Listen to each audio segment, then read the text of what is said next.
Yes, so I had weird pains, and I told Francia like one evening, it was about 11 o'clock at night, and I said, listen, let's just pack our hospital bags just for in case. So the first event that I spoke of was about 4 to 5 weeks, I think 5 weeks before my due date. And the second one was a week or two later. But anyway, I went to bed and nothing happened. The pains went away and it was a false alarm. The third one was, it was about 11 days before my due date, so the 27th of August 2019. And I got up that morning and I stood at the window and I looked outside and literally I said out loud, this is a good day to go into labor. And I can't explain it, but with so many other things, you think you have feelings about something, but then when you really have a feeling that something's going to happen, then it's different. So I had the feeling that this was going to be the day.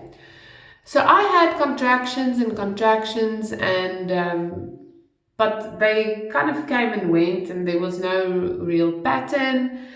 But I thought this might be the start of something. So my mother lives quite far away, well, more than an hour's drive. And she said if anything is about to happen, I should let her know. But I didn't know what to say because I wasn't sure, is this going to be it or what is going on? So I kept in contact with her and my husband throughout the day. And then I had a wonderful friend, Yolandi. She also has a business, Rebels Tea, with me. As I said, this is not sponsored, but I get my unique products from her. Anyway, she's my good friend, and we've been friends since university. And I told her, listen, I need to go to the shops. There's no food in the house, but I just don't feel like I am about to be able to do that. So I WhatsApped her my grocery list, and she went to the shops for me, and she called herself Meals on Wheels. And she came and we stocked the fridge and the freezer and everything. And then the following day, was actually the day when I said I felt those pains and stuff and kept my mom and Francia in the loop. And then Francia came home early. He came home at about 2 o'clock because I think this might be it. It started to feel like period pain, which is what they say it feels like. And I phoned my mom and I didn't want her to drive in the dark. So I said, why not just come through, and then if it's a false alarm, then it's a false alarm. But if it is labor, then I don't want you to come through like 10 o'clock at night because it's dangerous to drive so far and at such an hour. So my mom came through. She arrived at about 6 or so. Anyway, at this stage I had a contraction timer, and they were close to one another. It was like 3 minutes, 1 minute, 4 minutes, 5 minutes, 1 minute, 2 minutes. And then in between there was like 11 minutes or 15 minutes. But I could feel them coming and getting stronger, and it was definitely labor. So then I wanted to wait until as long as I could at home before I went to the hospital because I didn't want to go too early. And we were in contact with my doula, and she said wait until the contractions are this and this and this. And then it was like it went on like that for quite a long time, like a few hours. And I remember it was 8:30 at night, and I said, listen, if this is going to take a long time, we need to rest. Let's try and sleep. I'm also going to try and sleep and, handle the contractions as they come. And then we'll see, what happens. So it was 8:30, and we were actually paging through photo albums of when Francia and I were babies to kind of speculate what our baby's going to look like. It was so much fun. But anyway, I said, listen, let's get some rest. And I just laid down, and I had the biggest contraction. And I got up again, and I was like, this is it. And I was walking around the house trying to get our things together, and at this stage I was struggling to kind of just move down the hall. Then I had to stop, had a contraction, pick up my bag. Well, everyone helped. It was not like I was carrying the luggage or anything. But yeah, so we got everything in the car. I phoned the doula. I was like, I'm going now. I am not going to wait anymore. On the way to the hospital, I had 3 contractions. Now, the hospital is about 5 minutes away, and they were rough. As we stopped at the hospital, I had one, but I opened the door and I walked to the ER. I didn't even wait for Francia or my mother at all. I was like, see you. And I just had my mind like, I am going to give birth now, and this hurts a lot. And on the way to the hospital, I said, I want an epidural, but as soon as possible. So we got there, checked in. They checked how far I was dilated. I was 3 centimeters, and I'm telling you, it was like her checking how far I was dilated, and then just after that I had the biggest, worst contraction. Like I was yelling like they did in the movies. But even like all said and done, I felt really proud of myself because I felt like I kind of held my composure. There were some contractions that were extremely painful, and I just took them kind of in my stride or in silence. Anyway, but at this stage it was really, really painful. I said I want an epidural. Luckily, I discussed this with my gynecologist beforehand. I said, listen, I want an epidural as soon as possible. He said it's not a problem. And right after they checked, they weighed me, everything, they put in the epidural. My mom was there the entire time. Francia obviously was there. The doula came, and it was like amazing, because then the pains went away. Like I could see on the monitor like the contractions going crazy, and I was like, oh, am I having a contraction? This is amazing. And we could have discussions and everything. Then it was nighttime. It was like past midnight at this stage, and I tried to sleep, but I had the worst heartburn ever. And poor Francia was really tired. He tried to sleep in the chair next to me, but it was really difficult because every 10 minutes or 15 minutes or 20 minutes I was like, can you please help me turn on my other side, and can you please give me some water, and can you please, because at that stage I could move my legs but I couldn't feel my legs. So anyway, when they broke my water, I was 5 centimeters dilated, and I started feeling back on my right side, which was really tough because it really hurt a lot, and it was concentrated only on the right side, and my lower back and my stomach. Even though I had the epidural, it really didn't make a difference on the right hand side at that stage. Then at 7 o'clock when the doctor came, he checked, he was like, you're fully dilated, it's time to push. It was the most amazing experience of my entire life, because it was wonderful. The whole birth was wonderful. Yes, it was painful, but the epidural helped a lot. And like close to the end, just before the doctor came, for the last hour or 2 hours, I was in full labor. Like I could feel the contractions. And anyway, so I pushed for about an hour, and at just past 8, I think 4 minutes past 8 on the 29th of August 2019, Isaac Johannes van Wyk was born. And it was a wonderful but weird experience, like seeing a baby come out of you. And then also he looked so much so different than we expected. We thought he would have dark hair. He came out, he had long, at that stage we thought it was red hair, but it was actually blood.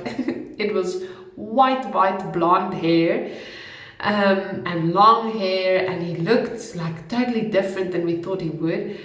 Francia bonded with him almost immediately, and I was like, oh, can I touch him? And then they put him on my chest, and immediately the doula was there. She helped me to breastfeed. It was amazing. The most amazing moments were, one of the most amazing moments was like, even the first night after everyone left and I was just there with my baby, holding him. We were sleeping together in the bed. He was sleeping on my chest.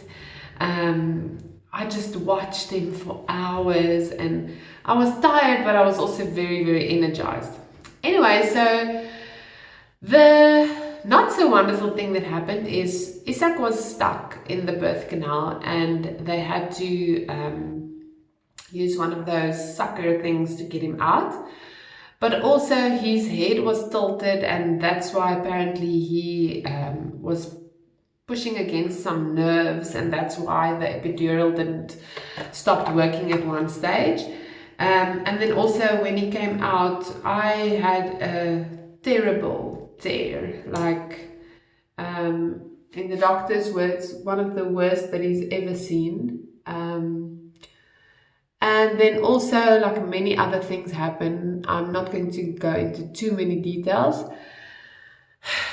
but let's just say, I think the best way I can put this is everything was flipped inside out.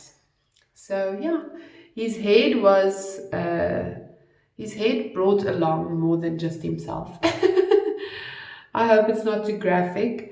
And I hope family members and friends watching this video are not too embarrassed at this moment. For the first time, I'm actually okay talking about it. So I hope that you respect that, and just know that this is part of my story, and it's actually a good thing that I am finally at a stage where I can disclose the information. So it was a terrible tear. They had to put in stitches, but there was so much swelling that afterwards the stitches didn't really do anything. 3 days after I went home, all the stitches tore loose. I actually coughed and I felt it all go loose.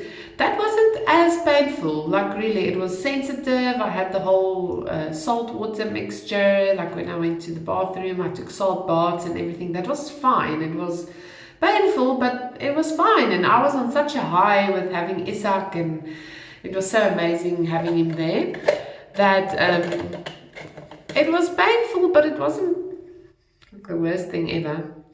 But then a week later, I had to go in for plastic surgery to reconstruct a few things. And I was supposed to go in like just to the day hospital. I was supposed to be in the theatre for 30 minutes and to go home the same day. I was in a theatre for more than 3 hours, and after 3 days in hospital, I said, I'm going home now. And I'm telling you, that operation was the most pain that I've ever had. You're not supposed to have an operation there, ladies and gentlemen. That area is not for operating. It was excruciating, and I was still losing a lot of blood after labor, so it was blood going over that wound inside like every half an hour or so. I was in a lot of pain. I couldn't sit up straight, and remember, I was breastfeeding, so that was very difficult. My wonderful, amazing mother came to stay with us in hospital for 3 days. Francia was there the entire day. My mom went home to rest, to eat, to sleep. She came through like at night. She was there. She changed his nappies, and and she helped me with the breastfeeding, like to give him to me, to put him back.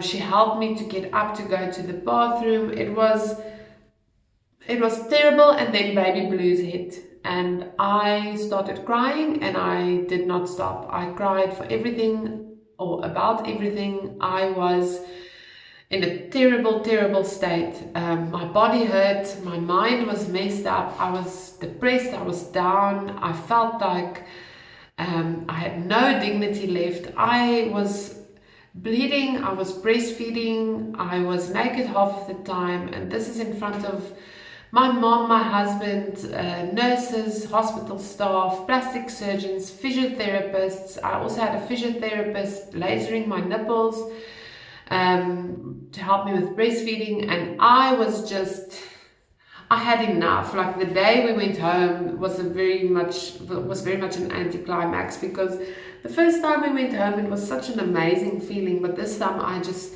I had to get out of there. I was so over it. They struggle with my veins, so I had like a drip that was in my foot, so I couldn't step on my foot, and my other foot was still hurting. It was just too much.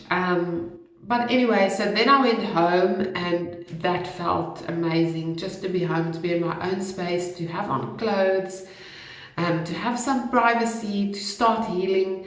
And I found it very, very, very difficult to take salt baths 3 times a day with a newborn. And I struggled to sit and to walk, but it got better and better and better, and eventually it healed completely. Actually, for all intents and purposes, I had reconstructive surgery. So things are amazing now, much better than they were before. That's all I'm going to say about that. And yes, the operation was a major success. I did, however, have to go for physio for about 6 months after the birth, to help with the wound and the lesion and everything.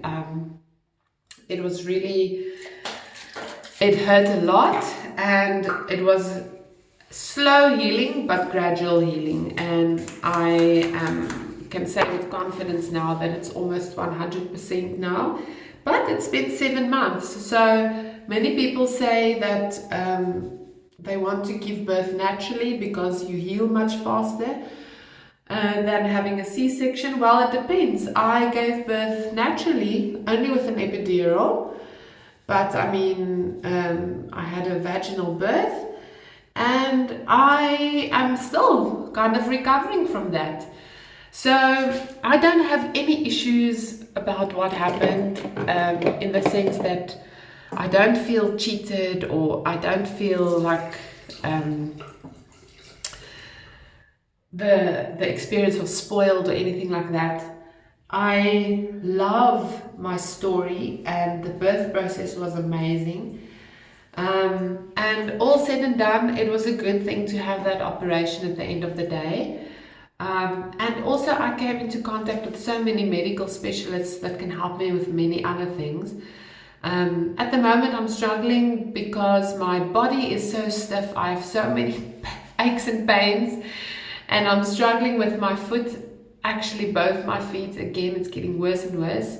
Not going to go too much into that now, but with lockdown it's not possible to go see my physician. I have an appointment with him, and the first appointment I could get was in June. So I just have to wait, and honestly my feet are killing me. But I'm trying to do Pilates and stretches and things in the morning. Actually, I wanted to do that before I got ready, but I'm going to do it now. It's not like a big flashy exercise program. It's just like some stretches and stuff, so it should be fine with wearing makeup. Anyway, so that is my birth story and Isaac's birth story. He is the most amazing, wonderful, precious, beautiful baby that ever walked the face of the earth, obviously. And I will tell you much more about him and about how we've been doing the past couple of months. Yeah, so I am ready for the day. Well, I actually still have to get dressed. But this is kind of my just everyday look. As you can see, I kind of took my time when I did it now, but usually I just do it in about 5 or 6 minutes. Nothing fancy, just kind of the basics, but I just don't look like death warmed up. Alright, I'll see you in the next video, and please comment if you would like to hear anything specific or anything specific you want me to make a video about. I'll do that gladly. And I'm so happy that Isak is still sleeping. I'm going to see if I can do some Pilates. Okay, see you in the next video. Bye!